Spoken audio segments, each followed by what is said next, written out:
Hello and Shabbat Shalom.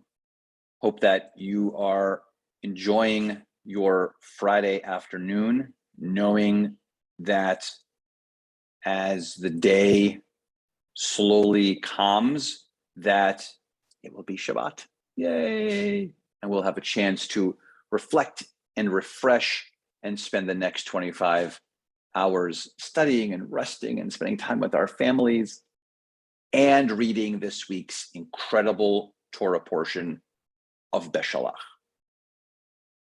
The Israelites, as you know from the beginning of the book of Exodus, have been slaves. And we've been hearing about the epic birth story. We heard the epic birth story of Moses. We then went through 2 Torah portions of the 10 plagues. And now we're at Beshalach, which is the song of the sea, where the Israelites will part through the sea that opens, walk on the dry land, and then cross over, leaving Egypt and being redeemed. Now, as you can see behind me, there's this beautiful image of the Israelites crossing the water with the waves. And then there's this image of women dancing, led by one figure over here.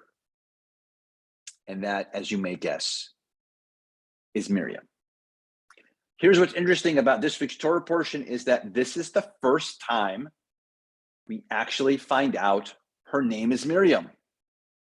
We presume we know it's Miriam because we've read this text before, but as we read the text this year from the beginning, we figure it's Miriam. We figure this is the person who is at the banks hiding in the Nile with the baby in the basket, pushing this baby and watching over him, which we know is Moses. We know that she's at play in the background at play for so many different things. We know that she's there. We know that she's the sibling of Aaron and of Moses, but it's not until this week we find out that her name is actually Miriam. And Yam, we know, or we may know Hebrew. In Hebrew, that Miriam has the word Yam in it, and that means sea, not in this kind of sea, but the ocean sea. And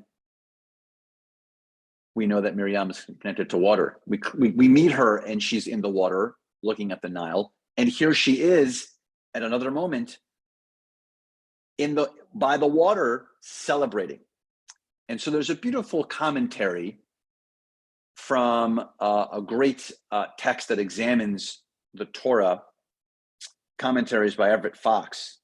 And not only does he mention in the commentary that this is the first time that Miriam is mentioned by name in our text, but he points out that the deliverance from Egypt started with a little girl guarding a basket and ends with her dancing at the shores of the sea. Same person, both in the context of water, bookending our story for us.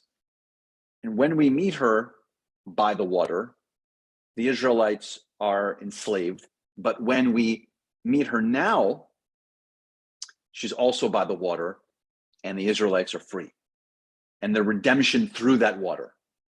And so it's clear that the idea, the theme of water surrounds her. It will, by the way, for the rest of the Torah. There will be water for the Israelites in certain spots, and that water will have a connection to Miriam somehow, which we'll talk about at other times. But just to see here that this unnamed person who now we know is Miriam, the great and fabulous Miriam, the Miriam, by the way, who connects to water, who, as we know, all these things we've been reading about so far connect to the story of Pesach. I hope that on your Seder tables, not only do you have a cup of Elijah, but you have a cup for Miriam that should have water in it, because water clearly is a source of life, and she does that for us. And so on this Shabbat, I'd love for us to channel this very beautiful Miriam connection that we have in our text. And that is this bookending of from slavery to redemption.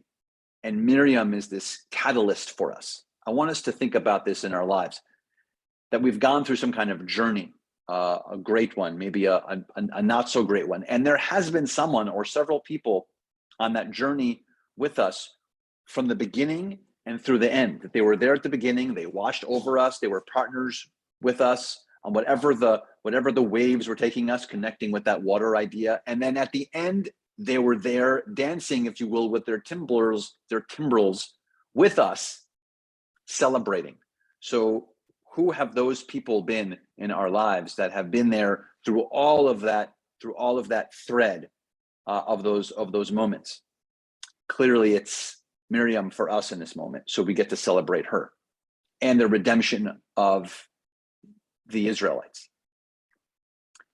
Speaking of redemption and freedom and justice and all those beautiful things, it is heading into MLK weekend.